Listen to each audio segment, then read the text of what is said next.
हाँ जी, हो गया मेरा भी, चलो। हाँ ठीक है। हाँ, प्रीति अग्रवाल जी ने हाथ उठाया, जरा इनसे पूछ लेते हैं। पहले बताएं मैडम, क्या क्या कहना है? वो शायद गलती प्रीति से जी। हाथ उठाया हुआ है। राजीव जी, गलती से अच्छा हाथ अच्छा, उठाया हुआ है। ठीक है ठीक। वो बिगनिंग में तो कोई सवाल ही नहीं है ना, अभी तो शुरुआत ही नहीं हुई है। अरे हमारे ओम कुमार करन जी हैं, कैसे हैं डॉक्टर साहब? अनम्यूट कर लीजिए। हाँ। सर सर सभी लोगों को हाँ, सभी नमस्कार। सभी का स्वागत है, सभी को नमस्कार, स्वागत है।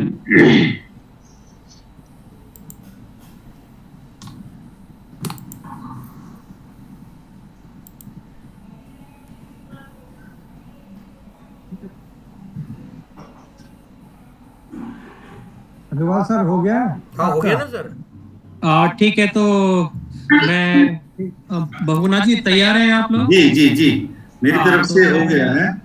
Okay okay. साथियों, जैसा कि आप सभी जानते हैं, हमारा कार्यक्रम पिछली बार संसदीय राज्य भाषा समिति के भाग 2 पर कृष्ण तिवारी साहब ने लिया था, और बहुत प्रतीक्षित, काफी दिनों से जिसकी प्रतीक्षा थी कि रावत साहब आए और अपनी बात रखें जो उस दिन अधूरी रह गई थी। अभी मैं आदरणीय हमारे ग्रुप संचालक महोदय डॉक्टर मोहन बहुगुणा जी से अनुरोध करूंगा कि कार्यक्रम को आगे बढ़ाएं। जी, बहुत बहुत मोहन। धन्यवाद वर्मा जी। और जी हमारा ये आज काफ़ी दिनों बाद मैं उपस्थित हो पाया हूँ। और आज का हमारा कार्यक्रम मशीनी अनुवाद की सुविधाएं और उसकी सीमाएं और भावार्थ का जो संकट है। कई बार मशीन अपनी तरफ से अनुवाद करती है, अपनी तरफ से भावार्थ देती है, उसका क्या क्या वो है, इसी पर है। तो आज हमारे बीच हमारे वरिष्ठ श्री ओम प्रकाश अग्रवाल जी, श्री तिवारी जी, श्री गौतम जी और और जितने भी हमारे सहयोगी जन हैं यहाँ पर उपस्थित हैं हमारे आज के कार्यक्रम में, मैं उनका स्वागत करता हूँ। और आज का हमारा कार्यक्रम, जैसे मशीनी अनुवाद मैंने बताया था, इसकी पर है।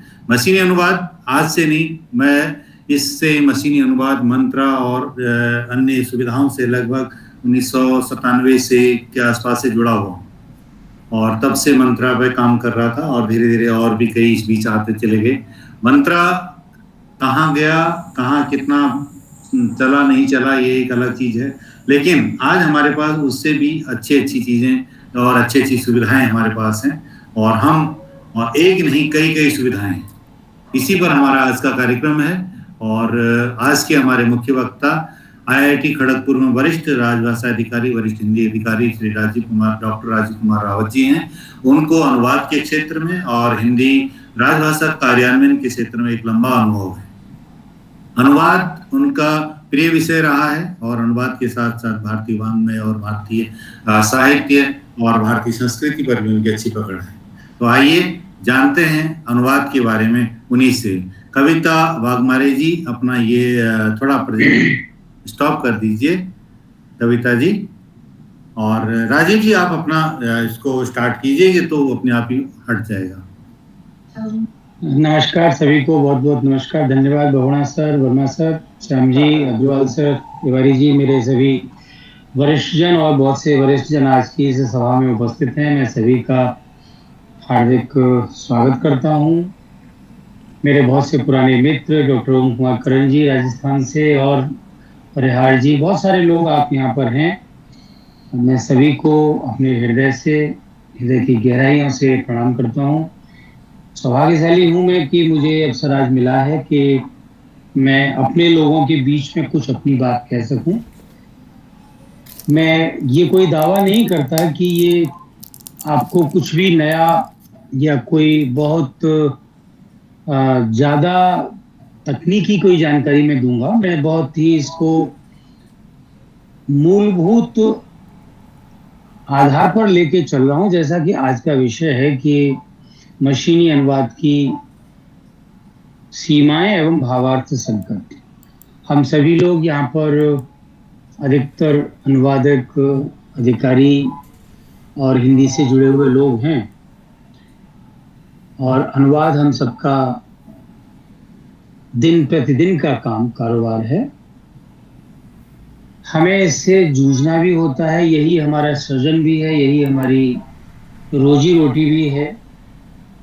और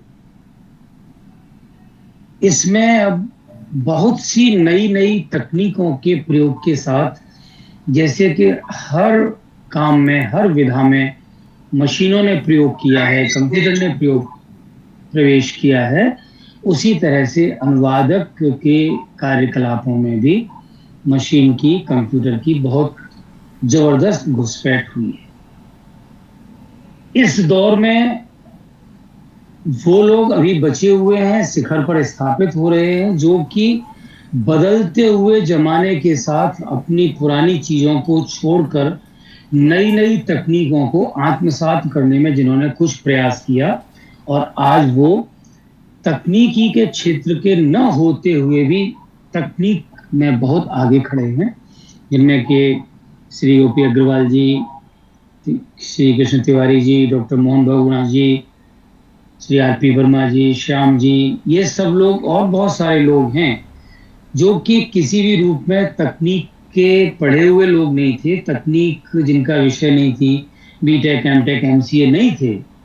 किंतु जैसा कि बहुगुणा सर ने बताया कि सन 97-98 के दौर से जब मशीन और अनुवाद और कंप्यूटर का प्रयोग राजभाषा के क्षेत्र में हुआ, तो उन लोगों ने उनको सीखना शुरू किया।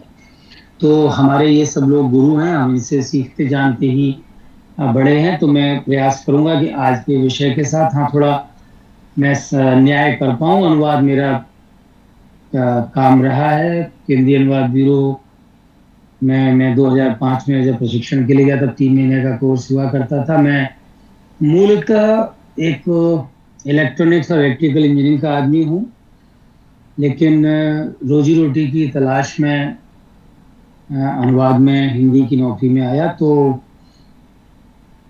मैं कुछ तकनीकी अनुवाद और उनके भावार्थ के साथ जूझने का, काम करने का, साहित्यिक अनुवाद के तो बहुत अच्छे विशेषज्ञ हमारे बीच में श्री तिवारी जी हैं, और बड़ा अच्छा अनुवाद उनका है। हम उनसे उनके अनुवाद कौशल के बारे में फिर कभी बहुत अच्छी तरह विस्तार से जानेंगे। तो मैं आज के विषय पर आता हूँ कि इस बदलते दौर में हमें कैसे अपने आप को, हमारे अनुवादक साथियों को, अधिकारियों को अपने आप को अपडेट रखना है, जिसे state of the art technologies का एप्लीकेशंस हम कैसे सीखें। थोड़ा थोड़ा मैं टच करूंगा, थोड़ा थोड़ा सिर्फ स्पर्श करूंगा, ज्यादा विस्तार में नहीं जा पाऊंगा। तो मुझे अनुमति है मेरे वरिष्ठ जनों की मैं अपना एक प्रस्तुति जारी करूं? जी जी जी जी, आप शेयर करें राजीव जी।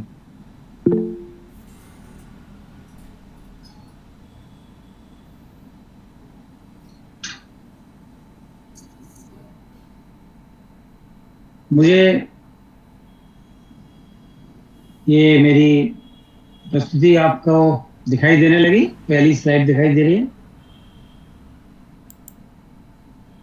जी हाँ, एकदम सही दिखाई दे रही है, बढ़िया दे रही है। चलिए, हाँ, क्योंकि पिछली बार शायद 6 या 5 जून को ऐसा हुआ था कि मैं पौने घंटे बोलता रहा और कार्यक्रम का इसी बात को तो भूल ही जाओ ना सर, आगे की सोचिए आगे। चलिए, जी जी जी, चलिए, बहुत बहुत धन्यवाद। अब मैं शुरू करता हूँ। तो मेरा सबसे पहले आप सभी को आज के इस कार्यक्रम में स्वागत। आज अष्टमी श्रावण कृष्ण पक्ष की, और आज के दिन का एक बहुत अच्छा संयोग भी है कि ठीक है सर, आज हमारे हिंदी के कालजयी साहित्यकार मुंशी प्रेमचंद जी का जन्मदिन भी है। हम सभी उनको प्रणाम करते हैं, और उनकी तो एक एक बात निराली है, और वे एक बहुत अच्छे अनुवादक भी थे।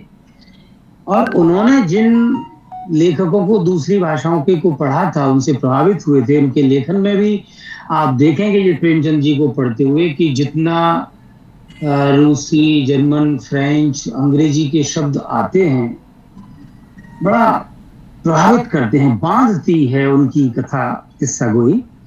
और उन्होंने बहुत अच्छे अनुवाद भी किए हैं। टॉलस्टॉय की कहानियों का अनुवाद किया, गाल्सवर्दी के 3 नाटकों का अनुवाद किया, चांदी की डिबिया न्याय नाम से हड़ताल, और उर्दू के उपन्यास, यानी कि वो उर्दू के भी हिंदी में बहुत अच्छे उपन्यास अनुवादक थे। तो हम सभी अपने सभी सहयोगी संस्थाओं, हिंदी तकनीक, कंप्यूटर टिप्स, अनुवाद group, word group, excel group और सभी की ओर से हम सभी अपने उस महान साहित्यकार को प्रणाम करते हैं। उनकी जन्म जयंती पर हमारी पुष्पांजलि श्रद्धांजलि अर्पित करते हैं। मशीनी अनुवाद के साथ कुछ मैं चित्रों के साथ अपनी बात रखूंगा, ज्यादा न कहते हुए आप समझिए कि मशीनी अनुवाद क्या करना चाह रहा है और हम लोग कैसे उलझे हुए हैं इसमें। अब ये छोटी सी बच्ची, इसके पास गाड़ी बहुत बड़ी है, ये बहुत बड़ी गाड़ी की मालकिन है और ये जंगल में सफारी में गई है, तो वहां से इस हाथी से करेगी चलो मेरी गाड़ी में चलो, मेरी गाड़ी बहुत बड़ी है। तो हमारे बीच में बहुत से अच्छे विशेषज्ञ हैं अनुवाद के, मैं उनसे हम लोग बाद में इस विषय को और जो सैद्धांतिक पक्ष है जानेंगे कि संकल्पना, भावार्थ, संदर्भ। इसके पास कहने को बहुत बड़ी गाड़ी है, लेकिन यह नहीं समझ रही है कि उसकी बड़ी गाड़ी हाथी के लिए नहीं। अब वज्रक्षे दिका प्रज्ञा पारमिता सूत्र नामक एक बौद्ध ग्रंथ है जिसका संस्कृत के चीनी भाषा में अनुवाद दिखाई दे रहा है सर जी। अभी पहला पेज ही दिखाई दे रहा है, यहाँ पर सभी कुछ चेंज हो रहा है क्या? मेरे यहाँ तो चेंज हो रहा है। चौथी स्लाइड नहीं, अच्छा जी पहली स्लाइड है।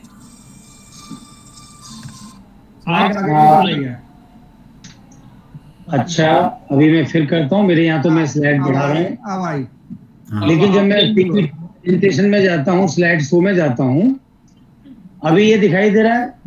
5वीं स्लाइड दिखाई दे रही है, अभी दे रही है ना? 5वीं है। वज्र छेदिका ठीक है। ये सबसे पहला कर दीजिए राजीव जी, जी बोर्ड में कीजिए।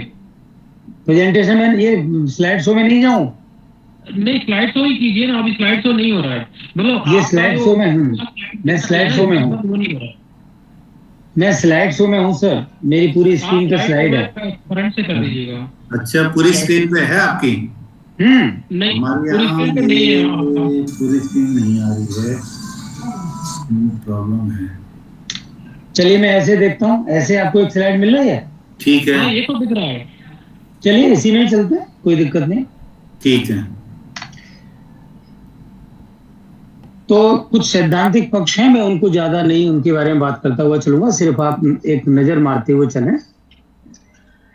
सृजन और अनुवाद के बीच स्थिति बड़ी अजीब सी होती है, कुछ सिर के बाल बड़े और कुछ दाढ़ी बड़ी सी होती है। ये एक बहुत अच्छा कोट है अनुवाद के लिए कि हम सृजन और अनुवाद के बीच में जहाँ फंसते हैं। भारतीय भाषाओं में अनुवाद की कुछ समस्याएं हैं, इनके ऊपर एक छोटी सी बात है कि हमारे यहाँ की संरचना, भाषिक संरचना, वाक्यगत भाषिक स्पष्टता, बहुत सी चीजें हैं जिनमें हमारी मशीनों के अनुवाद के जो तरीके हैं उसमें काफी दिक्कतें आती हैं। मशीन और आदमी बिल्कुल लगभग जब से मशीनीकरण, औद्योगिकरण शुरू हुआ है, मशीन और आदमी का चोली दामन का साथ होता जा रहा है और ये हर क्षेत्र में है, तो अनुवाद भी इससे अछूता नहीं है। खास तौर से कंप्यूटर विज्ञान और जब से कृत्रिम बुद्धिमत्ता की बात जब से होने लगी है और कृत्रिम बुद्धिमत्ता उन सभी कार्यों को करने में सक्षम हो रही है जिनको आदमी करता था, तो अनुवाद भी मशीन के माध्यम से करने का बहुत काम हो रहा है। मशीन एक तरफ है और वो देखिए ये पूरा का पूरा क्विंटलों बालू, सीमेंट, बजरी मिला देती है। एक इधर मजदूर काम कर रहा है, ये अनुवादक के रूप में मैंने रखा है। दोनों की अपनी खूबसूरती है, लेकिन बीच में जो गौरैया का घोंसला है, इस गौरैया के घोंसला की जो बनावट, सजावट, बुनावट है, इस सृजन का सुख अनुवादक को मिलता है। ये कोई मशीन को वो सुख नहीं मिलता है। ऐसी हमारी मनस्थिति हो जाती है। खासतौर से अनुवाद तकनीक में 4 चरण होते हैं: CAT tools, machine translation, CMS, TMS। Machine अनुवाद क्या है इसके बारे में आप लोग कहीं से भी पढ़ सकते हैं। मैं थोड़ा सा सिर्फ 7-8 मिनट लूंगा इस सैद्धांतिक पक्ष के। थोड़ी सी बात करता हुआ कि जो कैट टूल्स हैं, कंप्यूटर असिस्टेड ट्रांसलेशन जो होता है, उसमें कंप्यूटर ट्रांसलेशन करता है और उसकी अपनी एक अलग व्यवस्था है। हमारे यहाँ कैट टूल्स पर काम करने वाले हमारे देश में बहुत पुराने लोग हैं, जिनमें के बहुत पुराने लोगों में CM रावल साहब हैं और भी ऐसे लोग हैं। जिनमें सबसे पहले मैं इस मशीन अनुवाद और कंप्यूटर ट्रांसलेशन की तरफ आकर्षित हुआ था 2002-3 के आसपास में। कादम्बिनी में एक लेख निकला था, एक हमारे बहुत बड़े अनुवादक हैं रवि कुमार जी, जिनका कि काफी बड़ा काम भी है, तो उन्होंने काफी संस्थाएं भी खोल दी हैं। उस लेख के बाद ही मुझे समझ में आया था कि कंप्यूटर और ये टेक्नोलॉजी अनुवाद में घुसपैठ कर रही है, और वो लोग जो शुरुआत में यानी जो अर्ली वर्ड जिसको कहते हैं वो लोग थे, उन्होंने इसको बहुत मेहनत से सीखा, बहुत उसमें श्रम किया और उसके बाद उन प्रौद्योगिकी को सीखा और काफी वो अच्छा कमा भी रहे हैं, देश विदेश में उनका नाम भी है।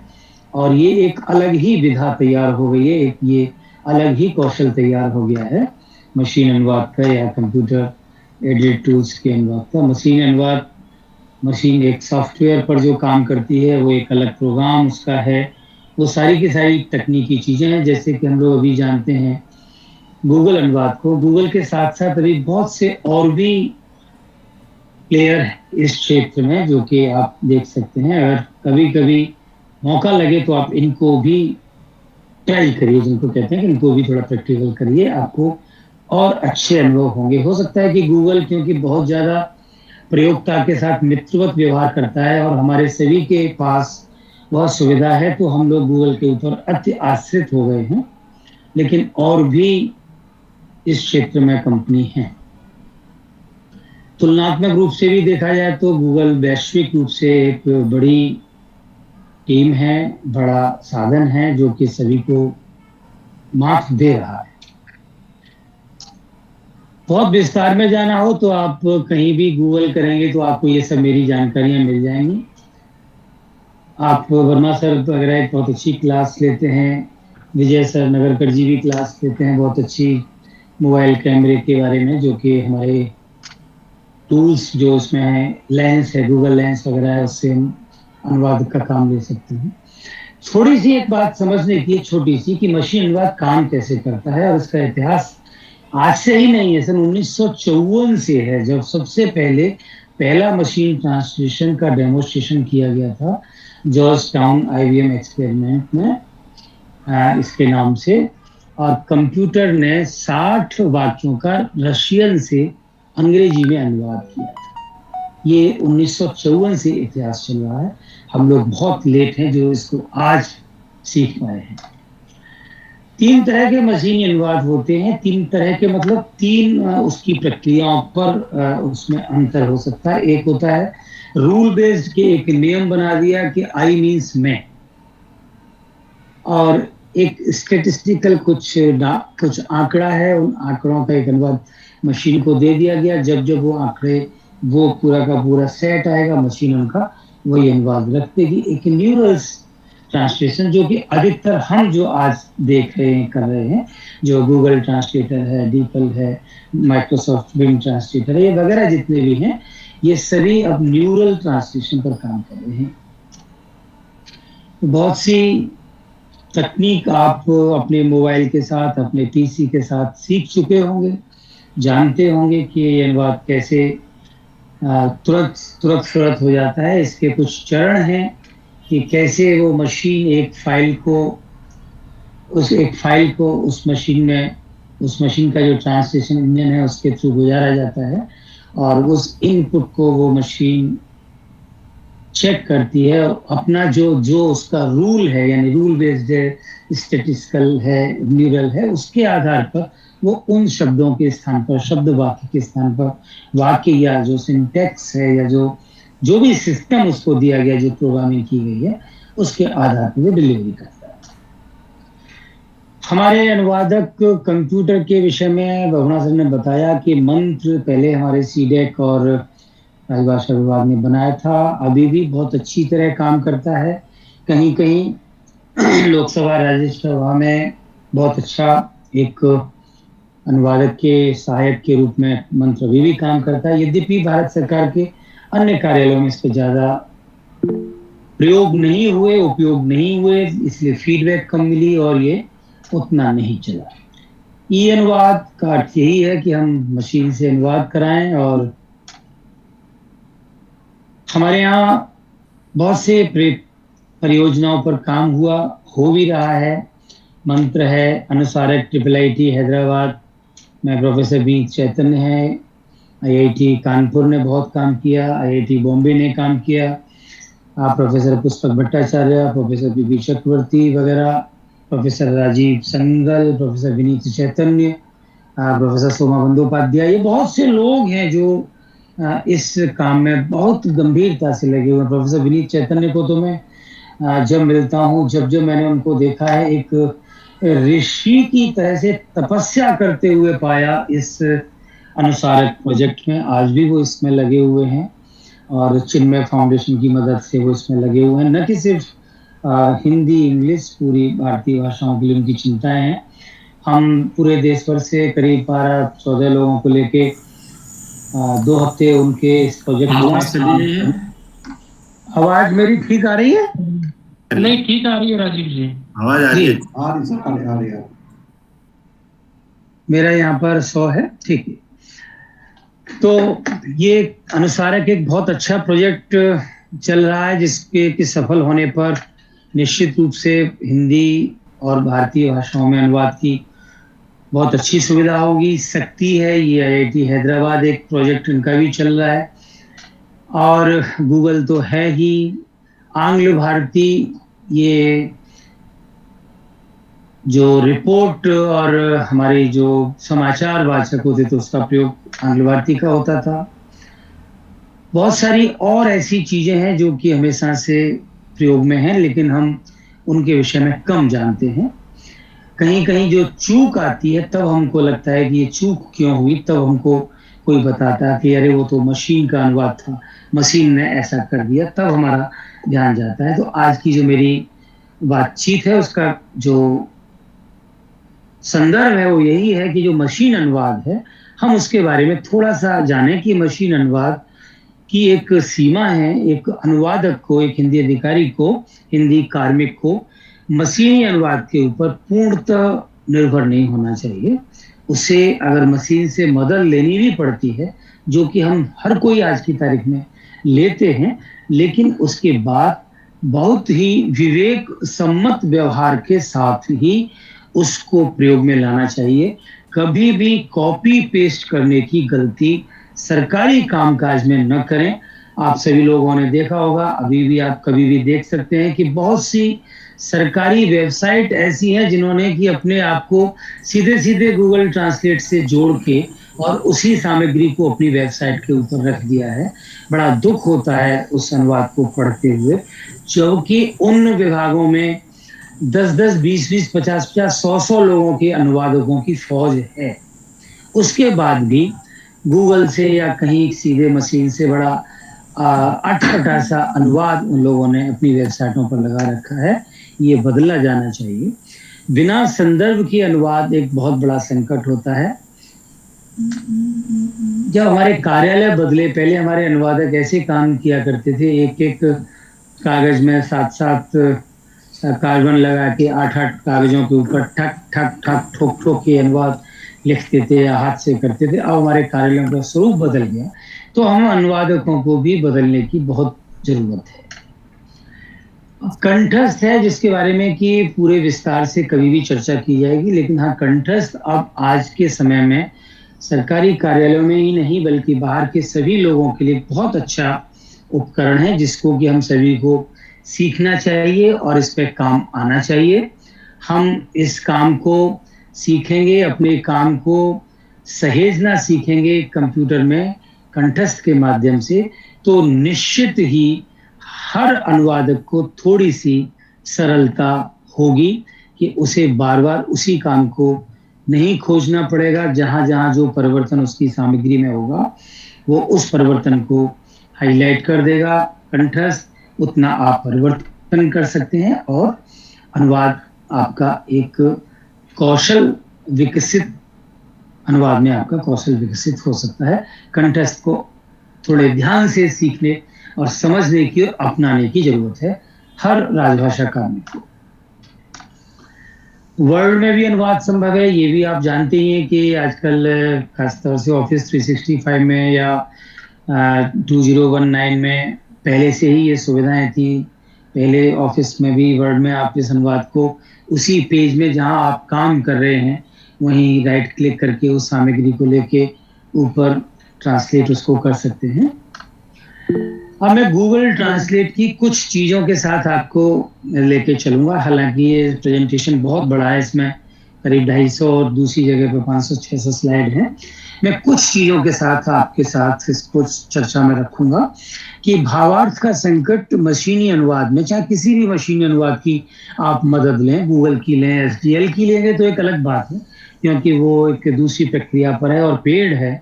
हालांकि SDL, टेडोस वगैरह बहुत सच्चे जो अनुवाद के सॉफ्टवेयर हैं उनकी विशेषताओं को लेते हुए ही कंठस्थ तैयार किया गया है।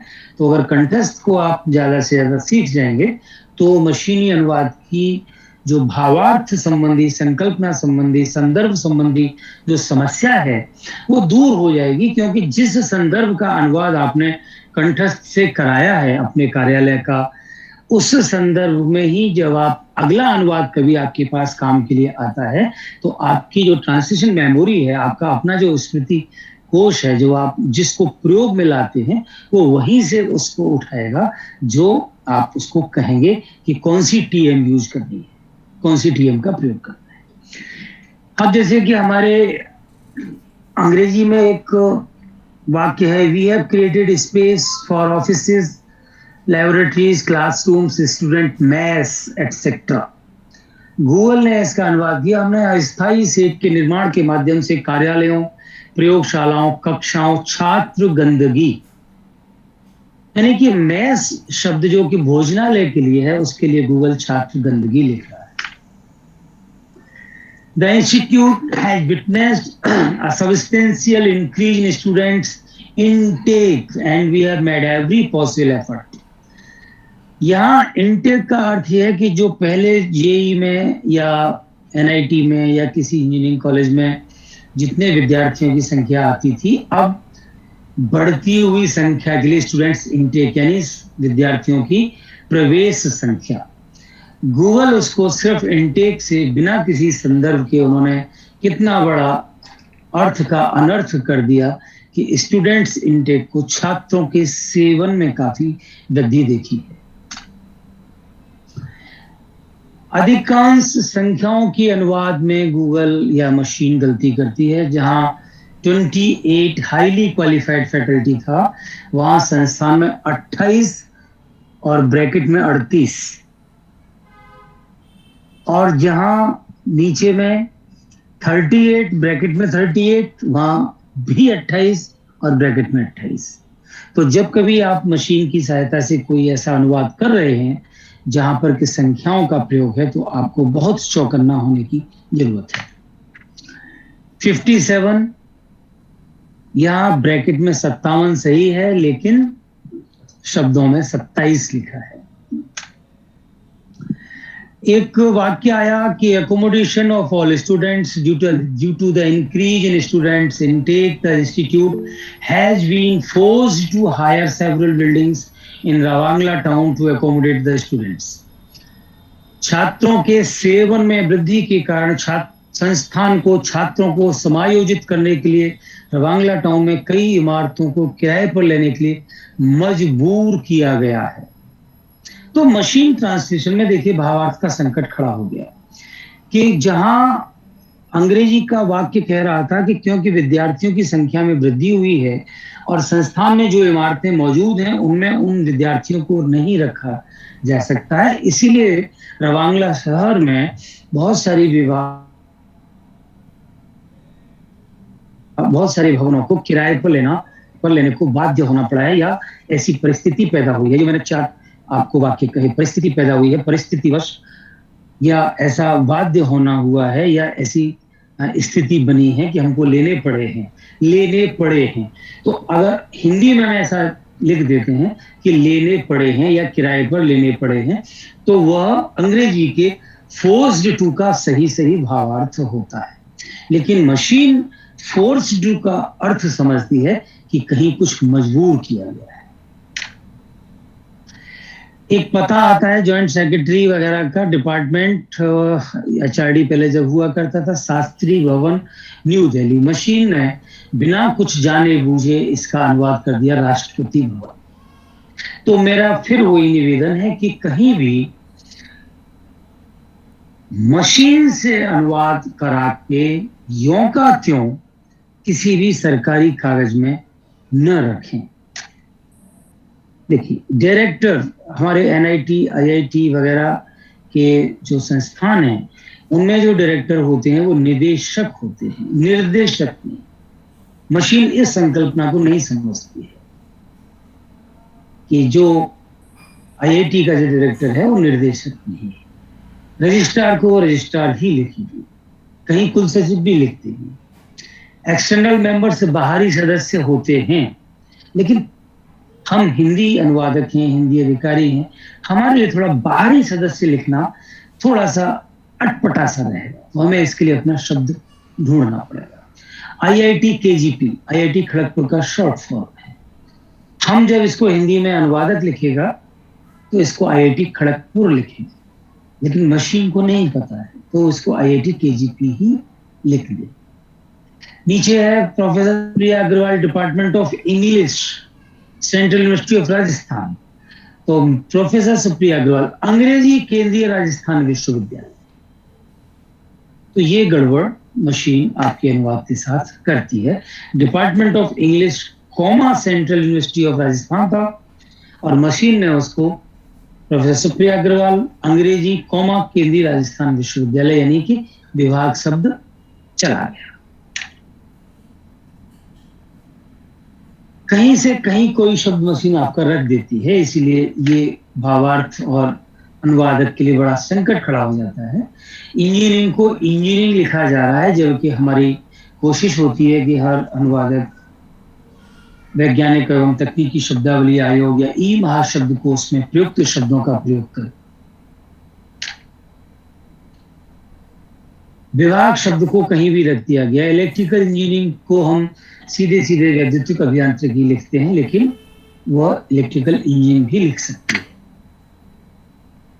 इसी जगह इसी गूगल ने जहां पहले निर्देशक लिखा था, एक छोटे वाक्य में उसी जगह गूगल ने निदेशक भी लिखा है। Professor MK Shrimali, department of civil engineering, MNIT Jaipur, MKIT Jaipur, MNIT Jaipur था, MNIT जयपुर, और उसका अनुवाद MKIT जयपुर, और MK उसका कहीं नीचे चला गया। तो ये जो दिक्कतें हैं मशीन अनुवाद के साथ, आपको इनसे दो चार होना पड़ता है। Games, sports and cultural activities. अब जब अनुवादक अनुवाद करता है तो वो खेल और एक को क्रीड़ा या खेलकूद ऐसा कुछ लिखता है, लेकिन मशीन के पास गेम्स स्पोर्ट्स के लिए एक ही संकल्पना है, खेल और खेल।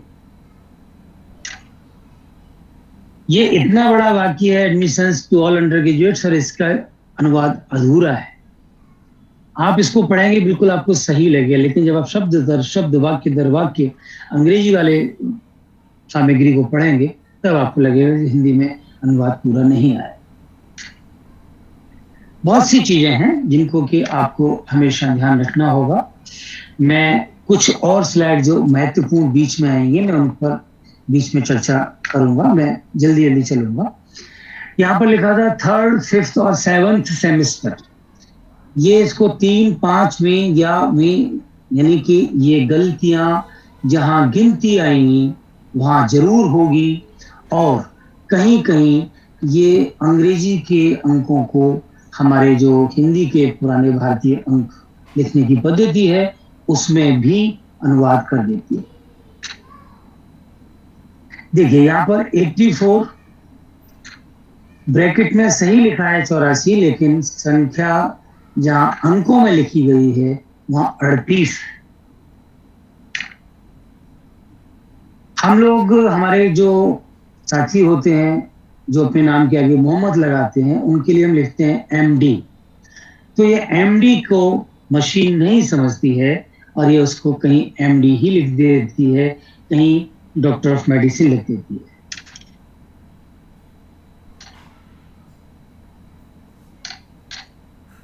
आईआईटी कानपुर को ईट कानपुर लिखने का कोई औचित्य नहीं है। वॉइस क्यूब एक कंपनी है जिसका कि अनुवाद जब अनुवादक करेगा तब आवाज क्यूब नहीं लिखेगा, वो वॉइस क्यूब ही लिखेगा। जैसे पावर ग्रिड को पावर ग्रिड ही लिखा जाएगा, शक्ति जाली नहीं लिखेगा अनुवादक।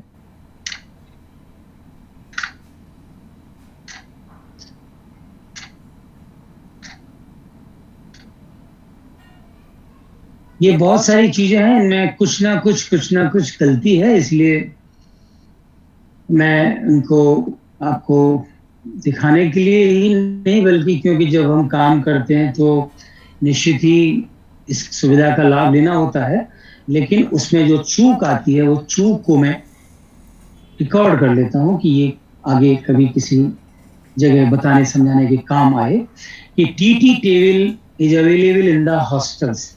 अब ये टीटी टेबल टेबल टेनिस की वो मेज है जिस पर हम टीटी खेलते हैं, ये टीटी सारणी नहीं है।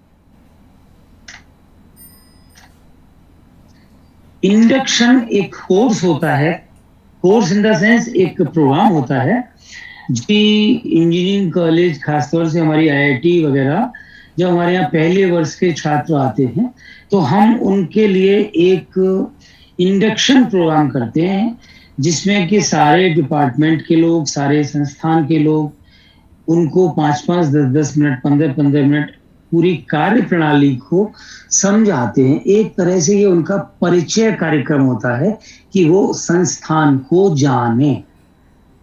अधिष्ठापन शब्द में वह भाव नहीं आ रहा है जो एक विद्यार्थी को इंडक्शन प्रोग्राम देना चाहता है। इसीलिए मशीन अनुवाद की ये एक सीमा है कि वो शब्द बहुत आकर्षक भी ला सकती है, आपको प्रभावित भी बड़ा जोर से करेगा, वो आपको बिल्कुल लगेगा इसको अपना लो, लेकिन यह अनुवादक का कर्म और धर्म है कि वह समझे कि इस मशीनी शब्द से उसका संदर्भ और संकल्पना का भावार्थ स्पष्ट हो रहा है कि नहीं। फ्रेशर्स को फ्रेशर्स लिखना उचित है कि नौसिखिया या आगंतुक या नवागंतुक, ये आपको सोचना होगा।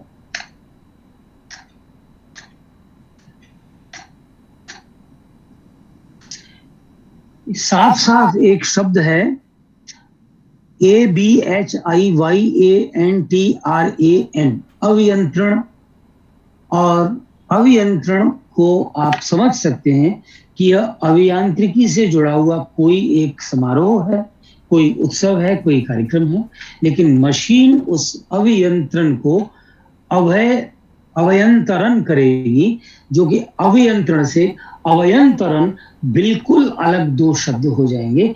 जो लोग हम हिंदी वाले हैं अच्छी तरह समझ सकते हैं कि अभियंत्रण और अभयंतरण दो बिल्कुल दूर दूर के शब्द हैं। अभयंतरण से तो कोई सीधे सीधे अर्थ निकल भी नहीं रहा है, लेकिन यह बहुत ध्यान रखने की बात है जब भी आप मशीन से कोई अनुवाद कराएं, यही शब्द जो नीचे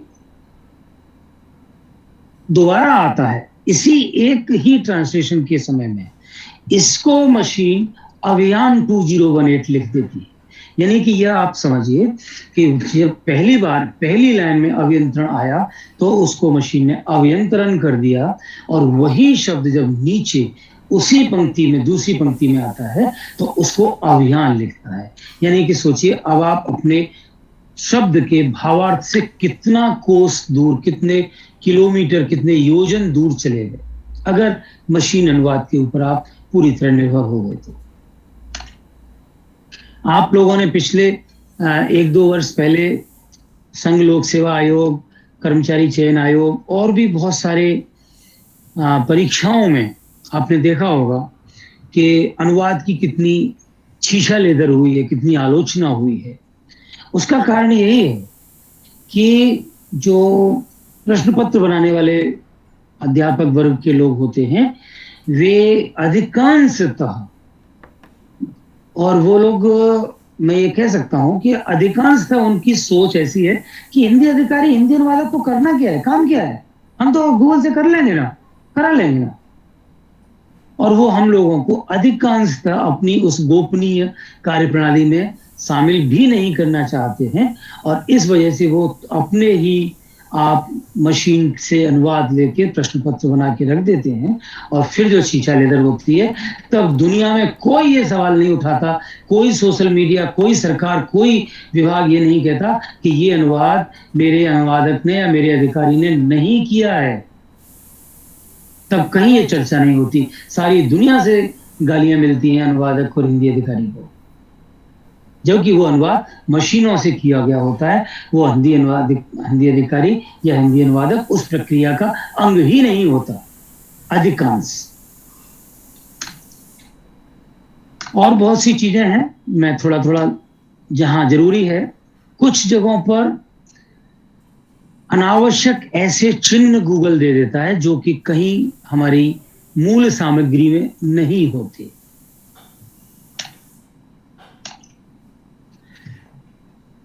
अंग्रेजी में जहां HP शब्द आया वहां गूगल ने उसको हिमाचल प्रदेश कर दिया, जबकि HP कंप्यूटर की कंपनी HP है।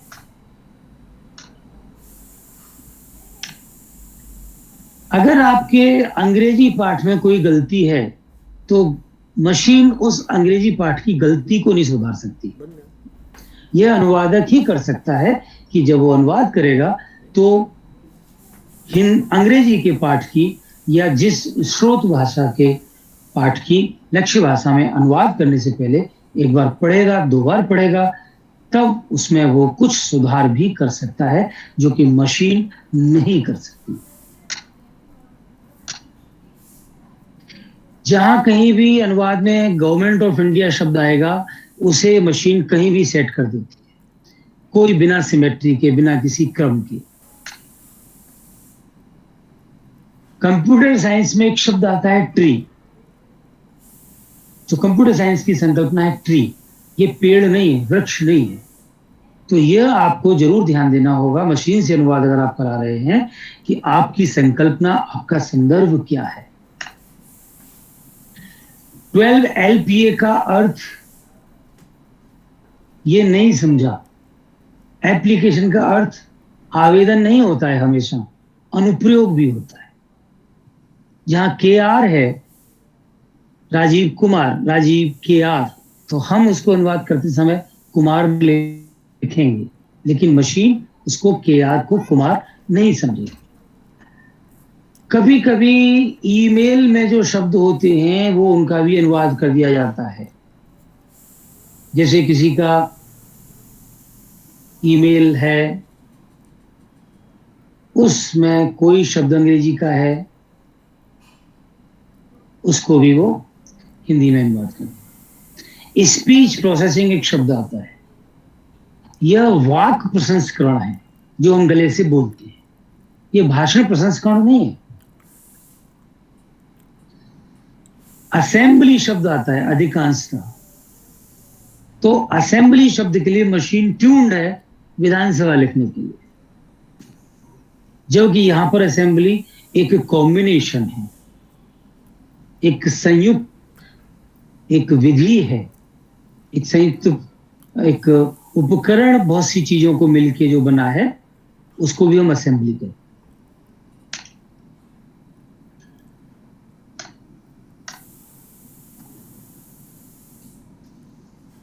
हैप्पी मंडल एक आदमी का नाम था, उसको उन्होंने खुशी मंडल या हर्ष मंडल लिखा है। कुछ जोड़ देगा, कुछ छोड़ देगा। जहां NC है वो नेशनल कॉन्फ्रेंस लिख देता है। और खासतौर से रिप्लेस ऑल का अगर आप कहीं प्रयोग कर रहे हैं मशीन से अनुवाद करने के बाद, तो वहां आपको बहुत सोच समझ के फाइंड एंड रिप्लेस का अर्थ करना होगा। अकाउंट्स में शब्द आते हैं अधिकतर आउटस्टैंडिंग एजुकेशन, और आउटस्टैंडिंग एजुकेशन का बकाया शिक्षा शब्द नहीं होता। कल तिवारी सर के भी अनुवाद ग्रुप में बहुत अच्छी चर्चा चल रही थी हेयर कट और 2-3 शब्दों के ऊपर रिजर्व बैंक की शब्दावली के। तो ये शब्दों के सही भावार्थ और उनके संदर्भों के साथ अर्थ को समझना मशीन के बस की बात अभी नहीं है, जब तक कि स्वयं अनुवादक न बैठे न पढ़े, यह संभव नहीं होगा। पीएचडी स्कॉलर जो होता है वो शोध करता होता है, शोधार्थी होता है, अनुसंधान करता होता है। स्कॉलर पंडित नहीं होता है। आपका गूगल ट्रांसलेशन या और ट्रांसलेशन इसको पंडित शब्द से जोड़ देंगे। तो बहुत सी डेट फॉर्मेट, हाँ, जहां कहीं भी आपकी तारीखें आपने लिखी हुई हैं, आपकी अंग्रेजी सामग्री में यदि डेट्स हैं, तो आप उस डेट फॉर्मेट को जरूर चेक करें कि वो सही आया है कि नहीं आया है। रिलीज ऑफ फंड्स बहुत साधारण सी बात है, हर सरकारी कर्मचारी जानता है रिलीज ऑफ फंड्स, लेकिन मशीन इसको निधि का एहसास लिख रही है। अचानक कुछ शब्द अपने आप जोड़ दिए जाते हैं, जैसे कि यहां पर आप देखेंगे कि स्वीकृति शब्द उसने अपने आप जोड़ दिया है कहीं, जहां पर कि अंग्रेजी में अप्रूवल नहीं था, लेकिन फिर भी उसने हिंदी में स्वीकृति शब्द जोड़ दिया। तो उसके लिए मेरा सभी को यह परामर्श होगा कि पहले आप अपने अंग्रेजी पाठ को सुधार लीजिए।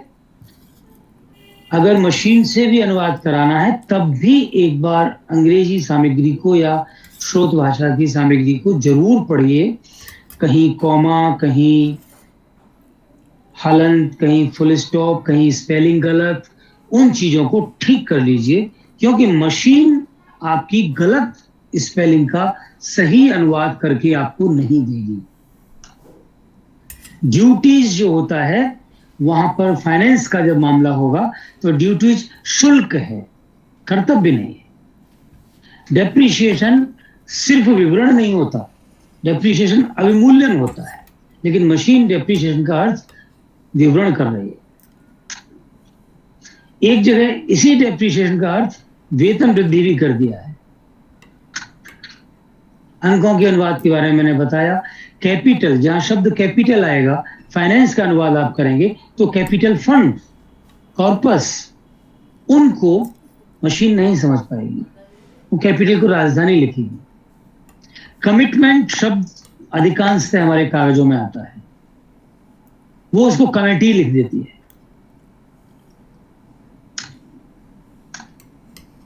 कॉन्टीजेंट, प्रोजेक्ट अकाउंट्स, ऐसे कुछ शब्द हैं, और कहीं कहीं बिल्कुल असंबंधित अनुवाद है, कहीं कहीं उस चीज का कोई लॉजिक नहीं मिला मुझे। जैसे कि एनुअल बैलेंस शीट में एक शब्द था current assets, loans, advances and deposits. Machine ने इसका अनुवाद किया ग्राहक के लिए अधिकार, ऋण, अग्रिम और जमा। करंट असेट्स के साथ ग्राहक के अधिकार शब्द जोड़ना मैं समझ ही नहीं पाया।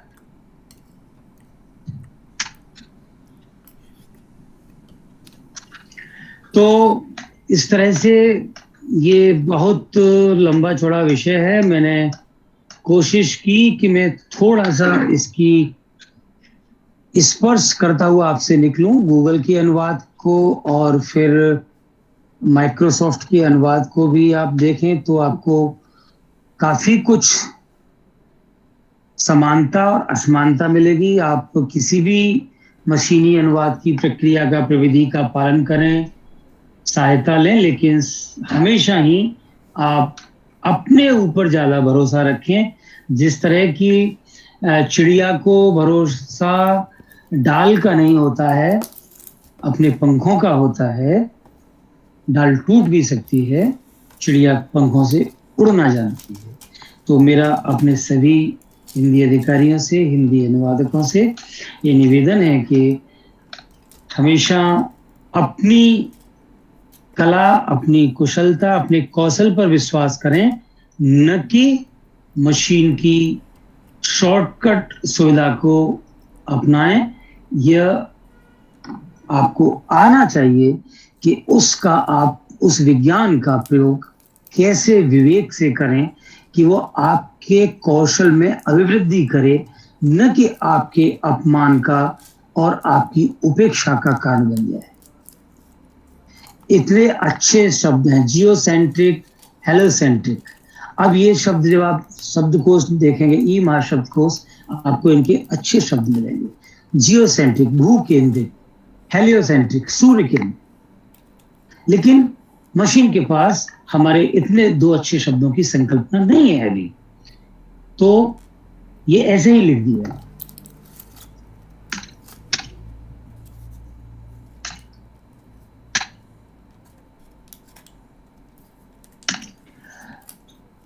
तो मैं इसको बहुत जल्दी अब लेके आता हूं अपने समापन की ओर। तुलना शब्द अचानक बीच में कहीं से लेके आ गई मशीन।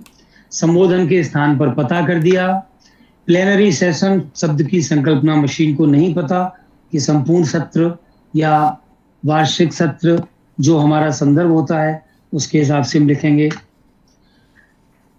तो मैं लीवर एक शब्द आता है। अब लीवर को हम समझते हैं कि लीवर का अर्थ हमें कहाँ लगाना है। अगर शरीर विज्ञान की बात हो रही है तो लीवर माने क्या, अगर विज्ञान की बात हो रही है तब लीवर अर्थ क्या, मशीन की बात हो रही है तब लीवर माने क्या, गाड़ी की बात हो रही है तब लीवर माने क्या। तो ये शब्द हमको अलग अलग समझने होते हैं। स्नायु एवं मांसपेशी में अंतर, यानी नर्व दो जगह पर है, न्यूरो एंड नर्व। मेरी आवाज आ रही है बहुणा जी? आ रही है जी बिल्कुल जी आ रही। तो neuro and nerve, neurology and nerve sciences या नर्व डिपार्टमेंट्स को मशीन अच्छी तरह से नहीं समझ पाती है, जबकि हम जानते हैं कि स्नायु और मांसपेशी में कितना बड़ा अंतर है, ये हमको समझना होगा। हाउस मेड नी, मेडिकल साइंस में ऑर्थोपेडिक्स डिपार्टमेंट, हाउस मेड नी यानी कि जो हमारा बनाया हुआ घुटना होता है उसको हम हाउस मेड नी कहते हैं। जबकि ये क्या समझ रही है मशीन, हाउस मेड नी में स्पेलिंग में गलती हुई, MAID लिखा हुआ था जहां MADE होना था। अंग्रेजी लिखने वाले ने हाउस मेड नी को हाउस मेड नी लिख दिया, तो अंग्रेजी की गलती यानी MADE की जगह MAID हो गया। तो मशीन ने उसका यों का त्यों अनुवाद नौकरानी के घुटने कर दिया। इसमें मशीन की कोई गलती नहीं। लेकिन आप सोचिए कि अगर आपने अपने हिंदी अनुवाद की सामग्री में नौकरानी के घुटने शब्द को लिख दिया तो आप पर क्या बीतेगी, भगवान आपकी रक्षा करें। मशीन भी बहुत कुछ सीखती है। बहुणा जी और हमारे पुराने साथी अग्रवाल साहब हैं, शर्मा जी तिवारी सर हैं, और सभी लोग जो भी पुराने लोग हैं, गौतम जी वगैरह हैं, जो लोग बहुत पहले से इस कारोबार में हैं, वो जानते हैं कि 2000, 2001, 2 में यही गूगल ट्रांसलेशन 10, 15, 20% तक कुछ सही करके देता था। और बहुत सारे लोग जिन्होंने, हमारे जैसे बहुत सारे लोगों ने उस समय ब्रॉडबैंड सिर्फ इसलिए खरीदा था कि हम दे दबा के दे रात दिन बैठ के सबमिट करते रहते थे अच्छा ट्रांसलेशन करके, और वहां से थैंक यू का पॉपअप आता था। क्या सीना चौड़ा होता था, हमने गूगल को सिखा दिया। लेकिन ये जो आज आप देख रहे हैं कि गूगल 80%, 90%, कहीं कहीं 100% भी, और बड़े बड़े जटिल वाक्यों का भी इतना सटीक अनुवाद भेज रहा है, वो कहाँ से आ रहा है कि यह सब हमारे जैसे, हमारे बहुत सारे हमारे पूर्वज, हमारे साथी, हमारे दधीची जैसे लोग जो लगे रहे अनुवाद को सुधारने में, सबमिट करने में, और जिन्होंने अपना भी बहुत कुछ सीखा। लेकिन उनके सीखने के साथ जो उन्होंने सबमिट किया, पहले जब गूगल ट्रांसलेटर टूल किट थी उसमें तो हम लोगों ने अपनी जन्म भर की कमाई रखी हुई थी, और गूगल ने एक दिन अचानक दिसंबर 2018, 4 दिसंबर 2018 में वो सारी की सारी कमाई हम लोगों से अपने सर्वर में डाल ली। हम लोग असहाय हो गए कि हमारा सब कहाँ चला गया। वो सब गूगल की डाटा हो गया, वो सब गूगल का स्रोत हो गया, वो उसके डाटाबेस में, अब वहीं से वो समृद्ध हो रहा है, वहीं से सब अनुवाद अच्छे से अच्छा भी निकल के आता है। तो इसीलिए मैंने कहा कि मशीन आदमी से सीखती है। ये जितना आज गूगल अच्छा अनुवाद देता है, ये सब आप लोगों का ही किया हुआ है, हमारा ही किया हुआ है। तो एक और चीज इसमें ध्यान देने की है, जैसे कि ये एक पैराग्राफ था, एक अनुवाद इसने किया, मैंने एक जगह एक बैक स्पेस मार दिया, पूरा का पूरा अनुवाद बदल गया।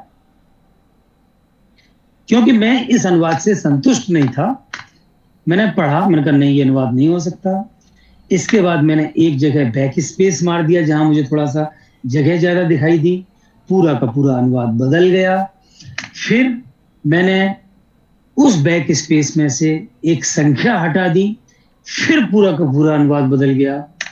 और जब मैंने वाक्यों के बीच में थोड़ा स्पेस बढ़ा दिया, तब और अच्छा अनुवाद हुआ।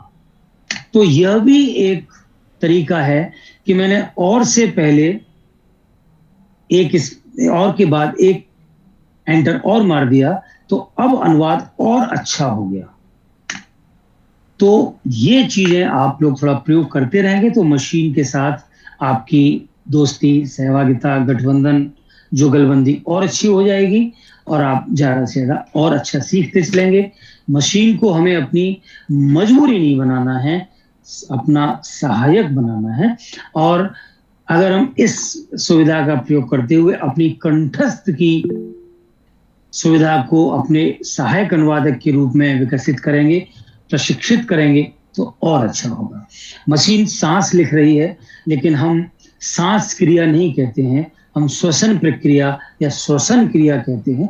तो हम हिंदी वालों को ज्यादा अच्छा समझ में आता है। हालांकि मरीज की सांस चल रही है, वहां एक बिल्कुल सही शब्द है, लेकिन जब हम मेडिकल साइंस का कोई अनुवाद कर रहे होते हैं तो वहां सांस क्रिया नहीं लिखते, वहां श्वसन क्रिया लिखते हैं।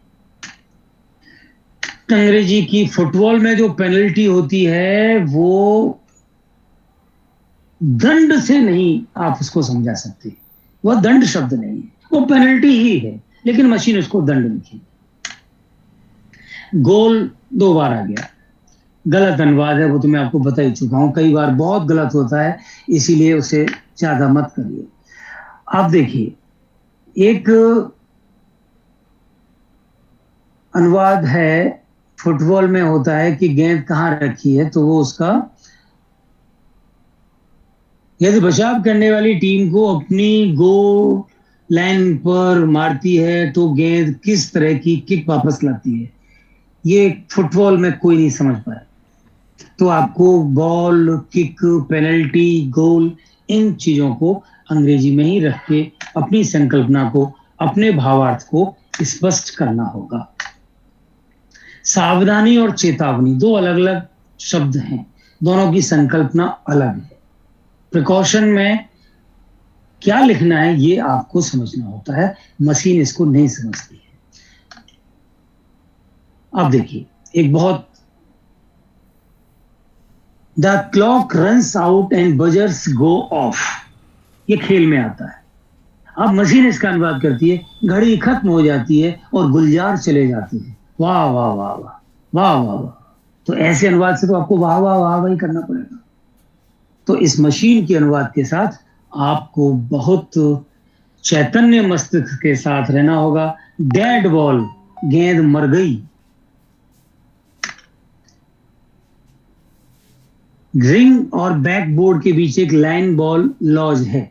A live ball lodges between the ring and the backboard except, ये जो खेल का अनुवाद करते होंगे वे इसको बहुत अच्छी तरह समझ सकते हैं कि रिंग और बैकबोर्ड के बीच एक लाइव बॉल लॉज है। कहीं वो चीज ही नहीं आई कि जो गेम में कहा जा रहा था। गोल लक्ष्य नहीं होता, गोल गोल होता है, खासतौर से फुटबॉल और हॉकी में। अनुवादक के साथ साथ खेलना होगा। गेंद को रिलीज करने के लिए 5 सेकंड से अधिक समय लें। Take more than 5 second to release the ball. गेंद को रिलीज करने के लिए तो ये सब चीजें हैं। खेल में जो कोर्ट होता है वो अदालत नहीं है। टच बास्केट हमेशा टोकरी नहीं होती। ताल का नहीं इमेज भी है। यहाँ मूवमेंट आता है शब्द, वहां आंदोलन लिख देती है मशीन। अवैध, फुट, फीट, ये बहुत से ऐसे शब्द हैं जो क्लोज्ड, तो वो कब्जा नहीं है, वो घेरा हुआ स्थान है। तो मैं इसके यहाँ खत्म करूंगा अब इसको। अर्थ का अनर्थ भी होता है। देखिए, एन इलीगल पर्सनल कॉन्टैक्ट, बहुत अच्छा शब्द है ये, खासतौर से फुटबॉल में होता है या हॉकी में भी होता है। An illegal personal contact which impedes the progress of an opponent with or without the ball. Hockey में। अब लेकिन अनुवाद मशीन क्या कर रही है? एक अवैध व्यक्तिगत संपर्क जो गेंद के साथ या उसके बिना किसी प्रतिद्वंदी की प्रगति को बाधित करता है। मशीन को नहीं पता कि किस खेल में क्या नियम है और क्या कहा जा रहा है। ये भावार्थ बिल्कुल नष्ट हो गया, अनर्थ हो गया। ये एन इलीगल पर्सनल कॉन्टैक्ट का मतलब ये था कि एक दौड़ता हुआ खिलाड़ी आता है और जानबूझकर किसी दूसरे खिलाड़ी से टकरा जाता है, या उसको गिरा देता है, या उसकी टंगड़ी मार देता है, या उसके रास्ते को रोकता है। That is an illegal personal contact. लेकिन मशीन उसको हमारे कितने दूसरे अर्थों में उसको ले जा सकती है। इसीलिए यह आपको बहुत समझना होगा। इसी तरह से यूजिंग लैंग्वेज, एक शब्द अंग्रेजी में था लैंग्वेज, LANGUAGE। तो मैंने क्या किया कि कहीं कोई और शब्द था, मैंने पूरे के पूरे पाठ को फाइंड एंड रिप्लेस करते हुए एज शब्द की जगह उम्र लिख दिया। तो वो एज शब्द को उम्र लिखने का अर्थ क्या हुआ कि जहां लैंग्वेज था LANGUAGE, उसमें भी लैंग्वेज में LANGU तो रह गया इतना का इतना, और AGE था, वहां उसने पहले ही उम्र लिख दिया। अब उसका अनुवाद क्या हो गया? उम्र या इशारों का उपयोग दर्शकों को अपमानित करने या उकसाने की संभावना है। तो इस तरह की परिस्थितियां हो जाती हैं। एक और स्लाइड, और मेरे ख्याल से शायद आखिरी होगी या समापन पर हूं मैं। ये मूल मुद्दा भी बिल्कुल छूट जाता है। देखिए, एक अंग्रेजी में है कि obstructing the vision of an opponent by waving or placing his hands near his eyes। आप समझ गए क्या कहना चाह रहा हूं? लेकिन मशीन क्या अनुवाद कर रही है? किसी विरोधी की दृष्टि को अपनी आंखों के पास लहराते हुए रोकना। कुछ समझ में नहीं आया। समय लेना होगा आपको उस संकल्पना को समझकर भावार्थ को स्पष्ट करने के लिए। फाउल का जो समतुल्य है वो बेईमानी नहीं होता, मशीन उसको बेईमानी कहेगी। तो लिप्यंतरण कभी कभी बहुत अच्छा हो जाता है, ये भी आप जानते ही हैं सभी लोग जो उसका प्रयोग करते हैं। और मैं एक और स्लाइड के साथ इसको समाप्त करता हूं। इसमें लिखा है कि erroneous awarding or cancelling of points permitting the wrong player to attempt a free throw। अब जो खेलते हैं वो लोग जानते हैं फ्री थ्रो का अर्थ क्या होता है, लेकिन मशीन उसको करती है आजाद करने के लिए गलत खिलाड़ी को अनुमति देना। यानी भावार्थ का बहुत संकट गहरा गया है अगर आप मशीन अनुवाद के ऊपर पूरी तरह से आश्रित होकर कहीं भी अगर आपने ऐसा कर दिया तो बहुत बड़ी समस्या पैदा हो जाएगी, क्योंकि दोनों भाषाओं के वाक्य विन्यास में बहुत अंतर होता है। शब्द समूहों के सही अर्थों की भी आपको जांच करनी होगी। बहुत बारीक सा अंतर होता है कभी कभी आपके अनुवाद में, जो कि आप अगर अपने पूरे कौशल का प्रयोग नहीं करेंगे तो नहीं पकड़ पाएंगे। Lived during the region of Chandragupta Vikramaditya. Chandragupta Vikramaditya के शासन काल में रहते थे।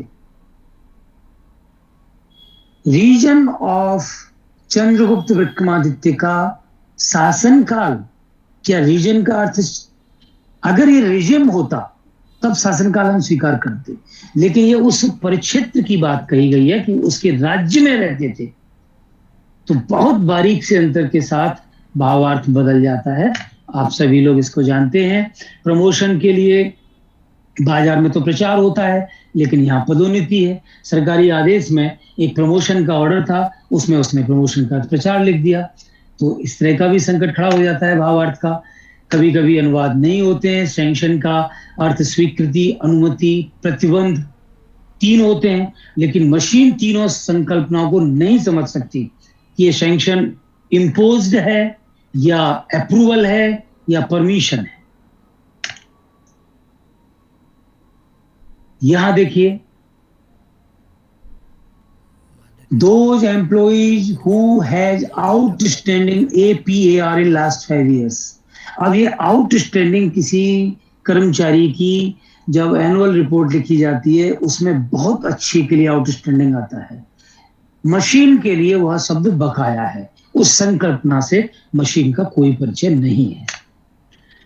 और कभी कभी ऐसा भी अनुवाद होगा कि आपको लगेगा कि इससे अच्छा बसर पीटा जाए, जैसे कि the amount of lump sum incentive to a central government servant for acquiring PhD degree is। एक केंद्रीय सरकार को एक मुफ्त प्रोत्साहन राशि PhD डिग्री प्राप्त करने के लिए नौकर है। तो आप ऐसे अनुवाद को लेके कहीं गंगा यमुना की शरण में जाएंगे।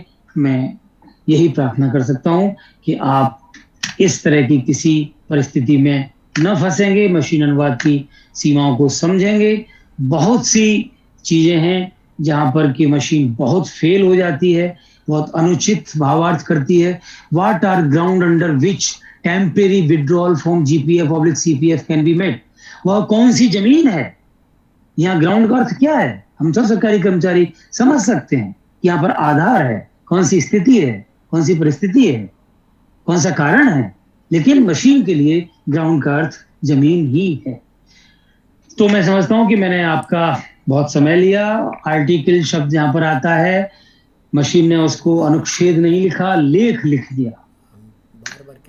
वैकेंसी का अनुवाद नहीं किया, सारा भाव बदल गया। देखिए, the comptroller and auditor general of India is appointed by, और मशीन इसको लिखती है भारत के नियंत्रक और महालेखा परीक्षक द्वारा नियुक्त किया जाता है। सोचिए, सारा का सारा भावार्थ बदल गया, पूरी संकल्पना ही बदल गई, पूरा दृश्य बदल गया। कि अंग्रेजी कह रही थी the CAG of India is appointed by, आगे है प्रेसिडेंट ऑफ इंडिया, और ये अनुवाद कह रहा है कि भारत के नियंत्रक और महालेखा परीक्षक द्वारा नियुक्त किया जाता है।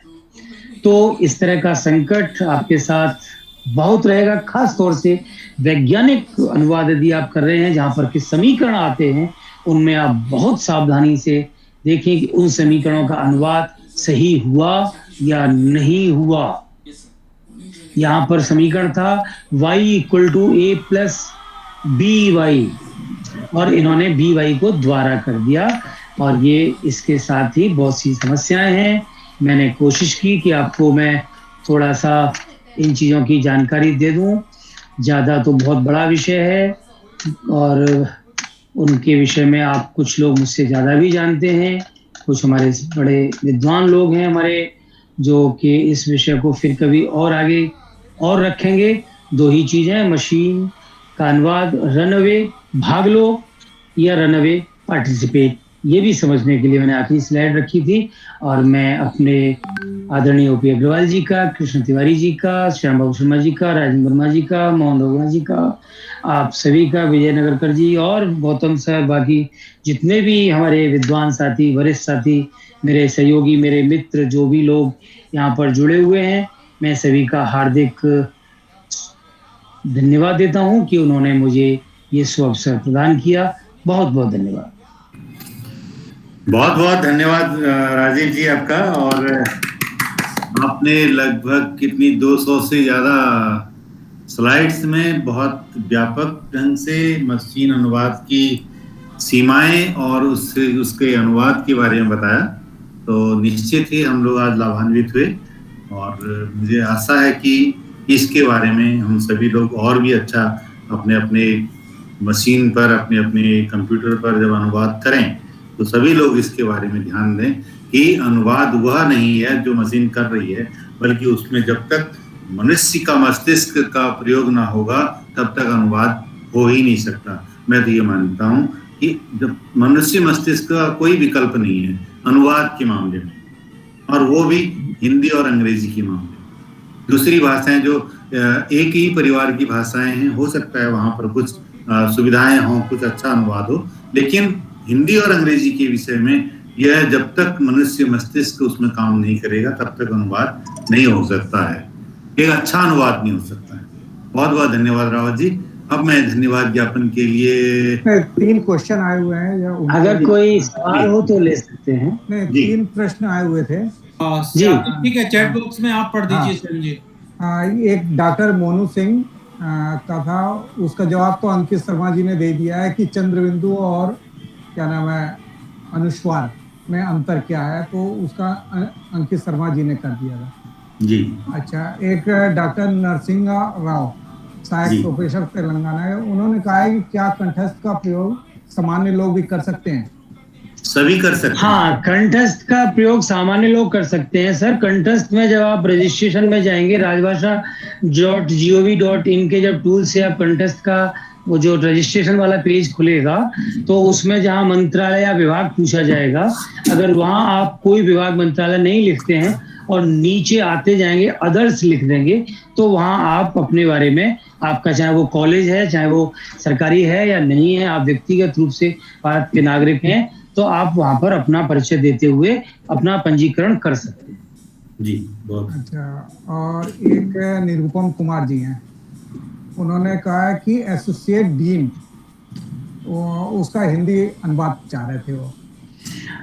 मैंने भारत सरकार के शिक्षा मंत्रालय से आज से करीब 10-11 वर्ष पहले निवेदन किया था लिखित में, और उनकी जो निदेशक उस समय थी उनसे भी मिलकर भी ये निवेदन किया था कि मैडम, हम सभी लोग एक बड़ी राष्ट्रीय संगोष्ठी आयोजित करना चाहते हैं और मंत्रालय उसमें थोड़ी सी पहल करे, जिसमें कि सारे विश्वविद्यालय, सारे केंद्रीय विश्वविद्यालय, सारी IIT, NIT, IISER, niger, Verma sir को उस दिन का ध्यान होगा अभी तक कि कम से कम हम लोग जब अब हैं, पहले जब नहीं थे तब नहीं थे, तो कम से कम ये जो सम्मेलनों के नाम पर हम 4-6 दिन बर्बाद करते हैं, देश का करोड़ों अरबों रुपए फूंकते हैं, कुछ सार्थक काम करें कि एक बड़ा 3 दिन का सम्मेलन करें जिसमें कि सभी हिंदी अधिकारी और हिंदी अनुवादक बैठें और एक एक उपाधि को, एक एक नामकरण को, एक एक पदनाम को हम व्यवहारिक तक बैठ के और मंत्रालय उनको अनुमोदन दे दे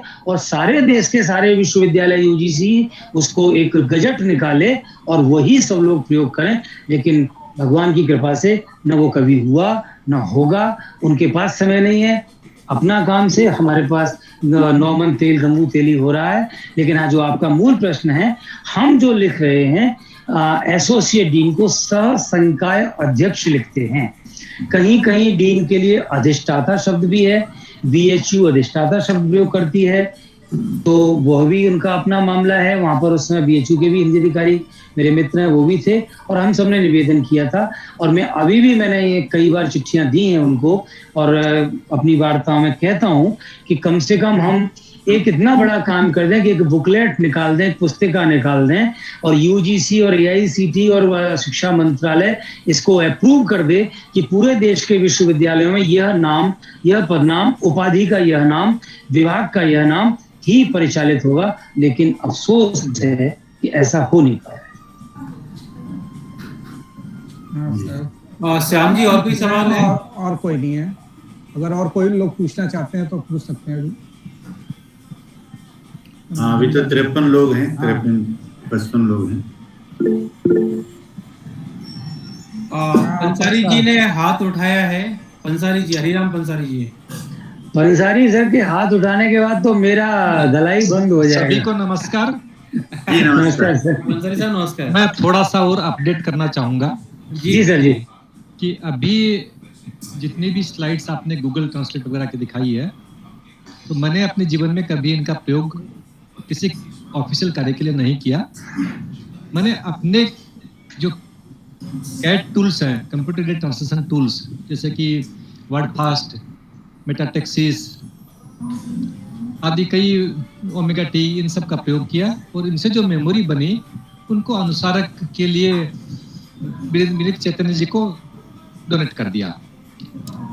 तो जहां तक अनुवाद का प्रश्न है, मशीनी अनुवाद का, ये बहुत पहले से ही स्पष्ट कहा गया है कि मशीन एडेड ट्रांसलेशन या अनुवाद सहायक उपकरण, मशीन कभी भी आपको 100% सही अनुवाद नहीं दे सकती।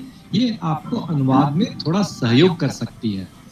तो यही बात स्पष्ट रूप से राजभाषा विभाग या जो भी अपने सूचना प्रौद्योगिकी मंत्रालय है उनको स्पष्ट कर देनी चाहिए कि जो हमारे विभिन्न अधिकारी गण, जो ऊपर के अधिकारी गण जो समझती है कि हम के साथ काम कर लेंगे, हम अनुवादक की नियुक्ति नहीं करेंगे, उनको ये स्पष्ट होना चाहिए कि अनुवाद को सहायता बनाने के लिए, अनुवादक को थोड़ी मदद करने के लिए ये उपकरण है कि भाई वो ठीक है, अगर मैन्युअली करेगा तो 1 घंटे में 10 पेज का अनुवाद करेगा, मशीन के सहायता से करेगा तो हो सकता है 15 पेज का कर ले या 20 पेज का कर ले। तो यही उनके दिमाग में सेट करने की या राजभाषा विभाग के द्वारा स्पष्ट रूप से घोषित करके एक कार्यालय आदेश या कुछ मेमोरेंडम निकालने की जरूरत है सबको ये आदेश कि अनुवादकों की नौकरी जाए नहीं, और अनुवादकों की जो आजकल नियुक्ति, अनुवादकों के हजारों पद खाली पड़े हैं विभिन्न कार्यालयों में, उन सबकी पूर्ति की जाए। बहुत बहुत धन्यवाद। पीयूष तिवारी जी बोलना चाहते हैं कुछ। एक मिनट खाली और कि ये अनुवादक की जो नियुक्ति विभिन्न ऑफिसों में खाली पड़ी है, तो कम से कम अनुवादक का पद बदल करके कि भाई मशीनी अनुवाद को संपादक, उनको एडिट करने के लिए संपादकों की नियुक्ति की जाए।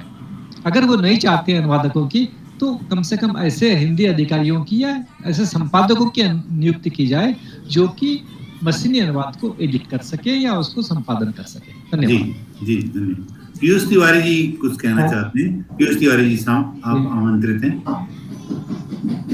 सभी को नमस्कार। मैं इस विभाग से बिल्कुल नया जुड़ा हूँ और Birla institute of technology Mesra Ranchi में एक विभाग नया खोला गया है और जो कि डीम्ड यूनिवर्सिटी है। हाँ नमस्कार सर। नमस्कार सर। नमस्कार। और बहुत सारे लोगों का सहयोग मिल रहा है। मुझे खाली इतना कहना था कि डीम्ड यूनिवर्सिटी में अभी तक बहुत सारा जो हिंदी का प्रचलन नहीं बढ़ा है और मेरे ख्याल से बीआईटी मेसरा रांची में काफ़ी अग्रणी रहा है। इसने जल्दी ही इस बात को लागू किया है, क्योंकि जो मेरी नॉलेज है, जो कि मैं खुद IIT रुड़की का पढ़ा हुआ हूँ और जगह जगह मैंने पता किया है। 6 अप्रैल को मैंने चार्ज लिया इस डिपार्टमेंट में। वैसे तो मैं मैथमेटिक्स का टीचर हूँ, तो मैं चाहता जरूर हूँ कि कम से कम डीम्ड यूनिवर्सिटी को आप लोग जहाँ जहाँ आपकी पर्सनल जान पहचान है या किसी अन्य माध्यम से भी उनको भी थोड़ा प्रोत्साहित किया जाए कि ठीक है, उनके पास होता है बहुत सारा बजट ना हो, कुछ ना हो, बट हिंदी को बढ़ावा दें। क्योंकि अभी हमारे जो UGC चेयरमैन है, उन्होंने भी पीछे उसमें कहा था कि 16 इंस्टीट्यूट जो है कुछ शुरू करना चाहते हैं। तो आप लोगों का एक तो बहुत बहुत धन्यवाद। बहुत अच्छा सहयोग रहता है सभी का, जिससे भी कहो वो तुरंत हमें टाइम भी देते हैं। और मेरा ये कहना है कि बस डीम्ड यूनिवर्सिटीज़ को भी थोड़ा प्रोत्साहन दिया जाए जो कि प्राइवेट में आते हैं। धन्यवाद। धन्यवाद सर, बहुत बहुत धन्यवाद। हम प्रयास करेंगे सर। अभी क्योंकि कोरोना पिछले 2 साल से कोई बड़ी बैठक ऐसी नहीं हुई है जहां मंत्रालय के अधिकारियों से हम लोग सीधे सीधे बात करते थे, वो लोग आते थे, लेकिन हम प्रयास करेंगे आपकी बात को रखा जाए। धन्यवाद।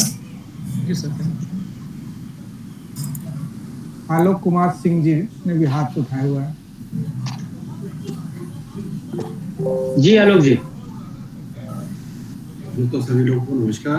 राजीव जी बहुत बहुत धन्यवाद एक शानदार जानकारी के लिए। एक छोटा सा प्रश्न था कि आपने बहुत देर तक अनुवाद के बारे में बताया है और गूगल ट्रांसलेशन के बारे में बहुत विस्तार से बताया है कि कैसे आप वाक्य को या सेंटेंस कंस्ट्रक्शन में थोड़ा बहुत बदलाव करके बहुत अच्छे से अनुवाद कर सकते हैं।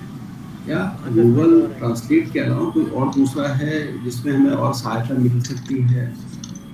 दूसरा प्रश्न राजीव जी ये था कि अभी कोई सर बोल रहे थे कि शायद मशीन ट्रांसलेशन उनको सहायता कर सकती है, लेकिन एग्जैक्टली 100% सही ट्रांसलेशन नहीं कर सकती है। लेकिन ये हिंदी के संदर्भ में कुछ थोड़ा बहुत तो सही है, लेकिन अन्य भाषाओं के संदर्भ में तो ऐसा नहीं दिखता है। वो 100% सही ट्रांसलेशन होता है। सिर्फ और सिर्फ हिंदी के विषय में ऐसा कठिनाई आती है।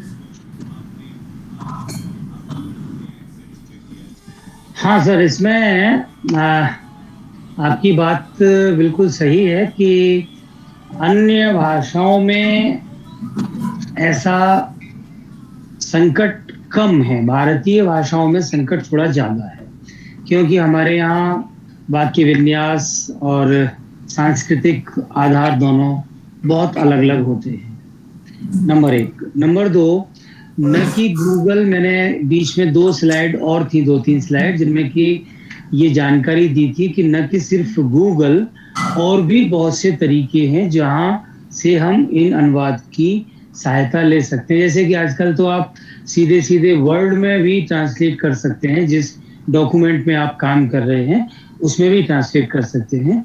और गूगल के अलावा बहुत से और ट्रांसलेटर भी हैं, जैसे स्काइप ट्रांसलेटर है, और माइक्रोसॉफ्ट का विंग ट्रांसलेटर है, एसडीएल ट्रेडोस के ट्रांसलेटर है, और बहुत से पेड हैं, बहुत सी पेड सर्विसेज जो कि फ्री नहीं है।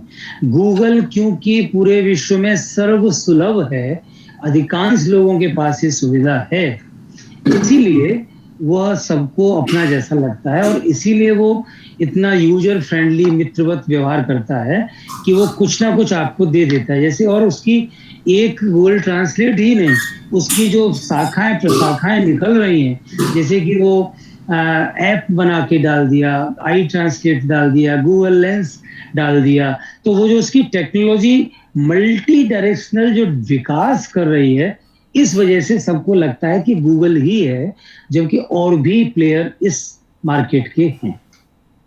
आप किसी का भी प्रयोग कर सकते हैं, और जो अच्छे, जो प्रोफेशनल ट्रांसलेटर्स होते हैं, वो सबसे कम गूगल का प्रयोग करते हैं। वे खरीदे हुए सॉफ्टवेयर लेते हैं जिनकी कीमत लाखों में होती है, फिर वो लाखों से फिर करोड़ों कमाते भी हैं, वो एक अलग विषय है। भारत सरकार के कर्मचारियों को इसी में ही इतना सुविधा मिल जाती है कि वो सोचते हैं कि चलो हम थोड़ी सी टाइपिंग से बच गए, और फिर उसको बैठ के सुधार लेते हैं। धन्यवाद राजीव सर, धन्यवाद। जी सर। और कोई प्रश्न है, और कोई जानकारी, हालांकि और कोई विषय? धन्यवाद रावत जी, बहुत अच्छा। थोड़ा ये स्लाइड्स पर काफी मेहनत की है, और बड़ी मूल जो है ओरिजिनल स्लाइड आपको देखने को मिली आज जो है और हाँ सर, ये तो बहुत छोटी छाटी है, इस तो 1300-1400 की करीब स्लाइड है। हाँ, तो वो भी मूल में बेसिकली क्या, हाँ। पृष्ठभूमि से जो है अनुवाद की पृष्ठभूमि से वहां से शुरुआत की, और बाद में फिर सीमाओं को अच्छी तरह बताया कि कहाँ हम जो ब्लंडर करते हैं, मिस्टेक नहीं ब्लंडर करते हैं। तो मैं भी जुड़ता रहता हूँ, क्योंकि शैलेंद्र सिंह कुछ पूछना चाह रहे हैं सर। जी सर, धन्यवाद सर, बहुत बहुत धन्यवाद। शैलेंद्र सिंह कुछ पूछना चाह रहे हैं। हाँ, नमस्कार सर, मैं बीआईटी मिश्रा से बोल रहा हूँ, रांची से। सभी उपस्थित जनों को नमस्कार जी सर। मैं फुल टाइम तो नहीं, लेकिन कभी कभी जर्मन से अंग्रेजी, अंग्रेजी से जर्मन अनुवाद करता रहता हूँ, कभी समय मिल जाता है तो। और एसडीएल ट्राडोस को यूज करता हूँ सर मैं। तो ये तो बहुत ही एक तरह से कहें चमत्कारी, और अपना एक जैसे कंठस्थ बनाया जो ट्रांसलेशन मेमोरी है, ये बहुत ही बेहतरीन काम करता है। दूसरा चीज ये है सर कि जैसे आप बता रहे थे कि ये गूगल ब्लंडर करता है, और वाकई ये हिंदी में तो है, ये बहुत बड़ी समस्या, लेकिन दूसरी भाषाओं में भी है। ऐसा नहीं कि 100% ये परफेक्ट करता है, मदद ही करता है वहां पे। अगर संदर्भ आपको नहीं आता तो वहां भी ब्लंडर होता है, जहां तक जर्मन अंग्रेजी, अंग्रेजी जर्मन का सवाल है। एक चीज और पहलू है सर कि जो अधिकारी गण हैं ये चीज बताते हैं कि, या एक तरह से उनमें ये समझ बैठ गई है कि मशीन ट्रांसलेशन तो कर ही देता है, अनुवादक की जरूरत क्या है। और ये उनको बताना वाकई बहुत, या समझाना बहुत ही मुश्किल है कि अनुवादक का एक बहुत बड़ा रोल है, बिना अनुवादक का मशीन काम नहीं कर सकता। तो उनको समझाने का कैसे समझाया जाए सर? ये कुछ एग्जांपल्स आपने दिया, लेकिन फिर भी वो यहीं आ जाते हैं कि ये तो काफी कुछ कर देता है, इतना तो चलता है, काइंड ऑफ इस तरह का कुछ। ये सोच हमको बदलनी पड़ेगी, और अब हम ये अपने आप को किस तरह से डिफेंड करते हैं ये तो बताना ही पड़ेगा। अब हम अपने अंतिम पड़ाव की ओर आते हैं, धन्यवाद की ओर। हमारा क्योंकि पूरा लगभग 1.5 घंटे का, हम बाद में बात करेंगे इस बारे में फुर्सत में। जी जी जी जी थैंक इस यू। बारे में एक और चीज था सर, मैं माफी चाहूंगा आपको रोकने के लिए। अगर ये स्लाइड आप शेयर कर सकते सर तो बहुत कृपा होगी आपकी। हाँ, आप मुझे कल मेल कर दीजिएगा, मैं भेज दूंगा। थैंक यू, शुक्रिया सर। जी वर्मा जी। साथियों, बहुत कुछ रावत जी ने बता दिया है, समझा दिया है, हमने सुन भी लिया है कि अर्थ का अनर्थ कहाँ होता है। लेकिन मैं इसमें दो बातें जोड़ना चाहूँगा कि हमारे विभाग द्वारा, राजभाषा विभाग द्वारा जो मंत्र राजभाषा सॉफ्टवेयर विकसित किया गया था, पंसारी जी ने भी बिल्कुल सही कहा कि ये केवल मंत्रा का नाम कैसे पड़ा, मशीन असिस्टेड ट्रांसलेशन टूल्स, यानी मंत्रा MANTRA, उसका मतलब ही यही था, मशीन साधित अनुवाद, यानी वो केवल सहायता करने के लिए है। ऐसा हम सोचें कि 100% मशीन कर दे, वो कभी कोई मशीन अनुवाद हिंदी में कर ही नहीं सकती, क्योंकि भावार्थ के आधार पर होता है। संकट हमने आज देखा कि अर्थ का अनर्थ होता है, लेकिन ठीक है, सहायता के लिए है, इसमें कोई बड़ी बात नहीं है। तो मैं ज्यादा समय ना लेते हुए, क्योंकि 1.5 घंटे समय हो गया है, तो मैं आदरणीय तिवारी जी से अनुरोध करूंगा कि KP तिवारी जी कृपया सभी का धन्यवाद ज्ञापित करें। आदरणीय KP तिवारी जी। नमस्कार। नमस्कार। आज के इस सत्र में आदरणीय रावत जी ने जो विषय प्रस्तुत किया, वह विषय अपने आप में बड़ा ही जटिल भी है, उपयोगी भी है, और हम सबको इसकी बड़ी ललक भी रहती है। हरिराम जी ने एक बात कही थी कि मशीन ट्रांसलेशन की तरफ या मशीन एडेड ट्रांसलेशन की तरफ ना बढ़ें, अनुवादक का रोजी रोजगार रहेगा। बात सही है, पर दुख तब होता है जब सारे अनुवादक ही कहते हैं कि उनको कोई ऐसी युक्ति दे दी जाए जो फटाफट ट्रांसलेशन कर दे। सबसे ज्यादा जो मांग हो रही है वो अनुवादकों की तरफ से ही हो रही है। और खैर जो भी है, बड़ी अच्छी युक्तियां हैं। और रावत जी ने जो शुरू में ही बताया, मशीन एडेड और मशीन अनुवाद, MT और MAT, निश्चय ही दोनों चीजें बड़ी ही उपयोगी सिद्ध हो सकती हैं। निर्भर करता है कि किस लैंग्वेज पेयर में इनसे अनुवाद किया जा रहा है। मशीनी ट्रांसलेशन कितना उपयोगी हो सकता है, कितना घातक हो सकता है, ये आप लोगों में से कोई जानना चाहते हो तो HSBC से पूछ लीजिए। Hong Kong and Shanghai banking corporation जो है, उनसे पूछ लीजिए, या नेट पे भी आप देख सकते हैं कि सन 2009 में मशीनी ट्रांसलेशन की वजह से $8 बिलियन का नुकसान उठाना पड़ा। तो यह है मशीनी अनुवाद की संकल्पना कि जब तक उसमें ह्यूमन इंटरफेरेंस नहीं होगी, वो इंटरवेंशन बहुत ज़रूरी है, और संपादकीय इंटरवेंशन जरूरी है। वरना तो एडमिनिस्ट्रेशन ऑफ इंजेक्शन को मानवीय अनुवादकों ने भी इंजेक्शन का प्रशासन लिख दिया है। खैर, मैं इन बातों की तरफ हम बाद में कभी चर्चा करेंगे। फिलहाल मैं यहाँ उपस्थित इस सत्र में जुड़े हुए सभी लोगों की तरफ से, अपनी कोर समिति की तरफ से आदरणीय श्री रावत जी का बहुत बहुत धन्यवाद करता हूँ कि उन्होंने अपना बहुत कीमती, मतलब अतिथियों को छोड़कर हम अतिथियों को उन्होंने एंटरटेन किया, अपने विचारों से अवगत कराया, और हम सबको एक नई दिशा दी अनुवाद के लिए। हालांकि बहुत पहले से ये सब चीज़ें हैं, लेकिन जिस व्यवस्थित रूप में रावत जी ने दिया वह प्रशंसनीय है, और इसका बहुत उपयोग भी हम सब करेंगे, ऐसा मेरा विश्वास है।